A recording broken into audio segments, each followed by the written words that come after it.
नमस्कार दोस्तों, स्वागत है आप सभी का विद्याग्राम जीएम में। प्यारे दोस्तों, जैसे कि आप सभी को पता है कि जो हमारा चैप्टर चल रहा है इसका नाम है रिप्रोडक्टिव हेल्थ यानी जनन स्वास्थ्य। और आज ये हमारा लास्ट यानी चैप्टर का आज लास्ट क्लास है। हम इससे पहले 29 क्लास कर चुके हैं, आज हमारा ये 30वां क्लास है और इसके साथ ही ये चैप्टर पूरी तरह से समाप्त हो जाने वाला है। इसमें हम लगभग 150 से 155 क्वेश्चन किए हैं। अगर आप सबको देखना चाहते हैं तो प्लेलिस्ट से आप सभी क्वेश्चन देख सकते हैं। इसके बाद आप किसी भी प्रीवियस ईयर के क्वेश्चन को आप इजीली सॉल्व कर सकते हैं।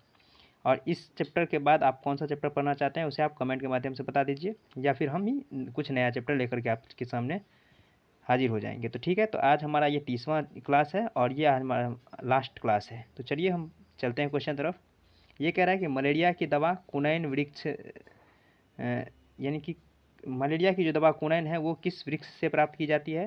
तो जैसे कि इससे पहले वाले वीडियो में आपको हम बताए थे कि जो कुनैन जो दवा है वो सिनकोना वृक्ष के छाल से प्राप्त किया जाता है, जिससे मलेरिया का उपचार किया जाता है। तो इसका सही आंसर ये सिनकोना वृक्ष हो जाएगा। ये भी क्वेश्चन RRB JEE 2019 में पूछा जा चुका है। बात करें ये बेलाडोना वृक्ष का कोई मतलब नहीं है, ना ही ये अमलतास वृक्ष है और ना ही बलूत का वृक्ष है। ये सिनकोना के वृक्ष से प्राप्त किया जाता है कुनैन नामक दवा, जिसका उपयोग मलेरिया के उपचार में किया जाता है।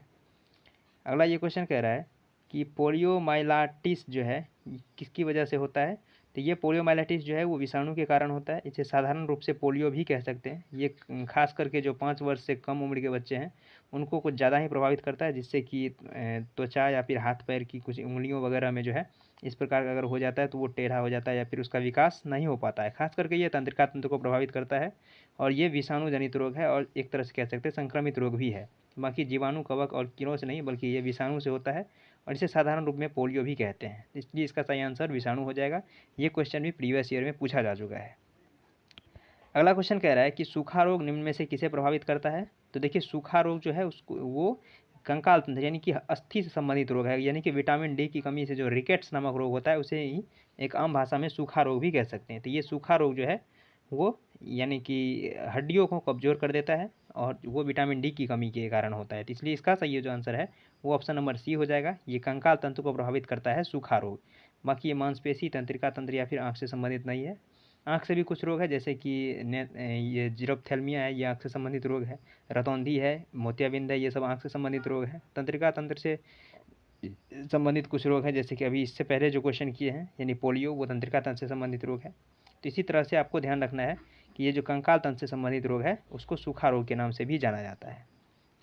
अगला क्वेश्चन कह रहा है कि घावों से निकलने वाला सफ़ेद द्रव को क्या कहा जाता है। आप सभी देख सकते हैं ये कितना लल्लू टाइप का क्वेश्चन है। हालांकि ये क्वेश्चन पूछा जा चुका है RRB JEE में, तो इसलिए आपको यहाँ पे हम क्वेश्चन करा रहे हैं। तो देखिए, ये जो घावों से निकलने वाला तो उसे मवाद कहते हैं। ये तो आसानी, ये तो सबको पता ही होगा, जिसे आम भाषा में पश भी कहा जाता है। ये प्लाज्मा क्या है, वो रक्त में जो पाया जाता है वो प्लाज्मा है।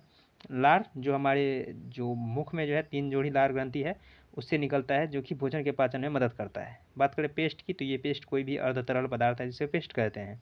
तो इसलिए इसका सही आंसर जो है वो मवाद हो जाएगा। मवाद जो है घावों से निकलता है, ठीक है, जिसे आम भाषा में पस भी कहा जाता है। ये लास्ट क्वेश्चन है और इस चैप्टर का पूरा लास्ट क्वेश्चन है। ये कह रहा है कुष्ठ रोग को डैश नाम से भी जाना जाता है, और ये क्वेश्चन कई बार आपके सामने ये आ चुका है, तो इसलिए आप इसका सही आंसर तो आप जानते ही होंगे।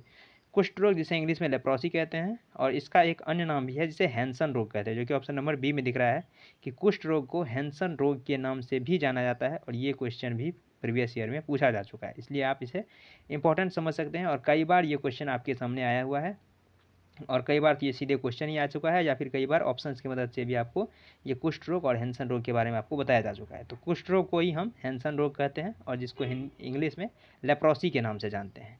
तो इस तरह से आज जो है ये हमारा 155 क्वेश्चन हमने कंप्लीट किया। और अगर ओवरऑल बात करें तो आपको लगभग 300 से 400 के आसपास क्वेश्चन आपने कंप्लीट कर लिया होगा, क्योंकि हर एक क्वेश्चन के 4 ऑप्शन होते हैं। कुछ ऑप्शंस ऐसे भी हैं जो 2-3 क्वेश्चन में रिपीट भी होता रहता है, कुछ क्वेश्चन के ऑप्शन ऐसे भी हैं जो एक बार आकर के वो समाप्त हो जाता है। तो इस तरह से आप कह सकते हैं कि 300 से 400 क्वेश्चन आपने कर लिया है। ये जनन स्वास्थ्य से संबंधित या फिर नॉर्मल स्वास्थ्य से भी संबंधित, यानी जनन स्वास्थ्य से जो संबंधित रोग नहीं है उनके बारे में भी। तो आप किसी भी प्रकार से रोग से संबंधित जो भी क्वेश्चन आप उठाना चाहें किसी भी प्रीवियस ईयर से उठा करके आप उसको 90 to 95% तक आप उसे सॉल्व कर सकते हैं। तो इसके बाद कौन सा चैप्टर शुरू करेंगे उसके बारे में आप हमें कमेंट में सजेस्ट कर सकते हैं। तो आज ये हमारा चैप्टर पूरी तरह से समाप्त हो गया। मिलते हैं अगले क्लास में किसी अन्य चैप्टर के साथ। थैंक यू, धन्यवाद, जय हिंद।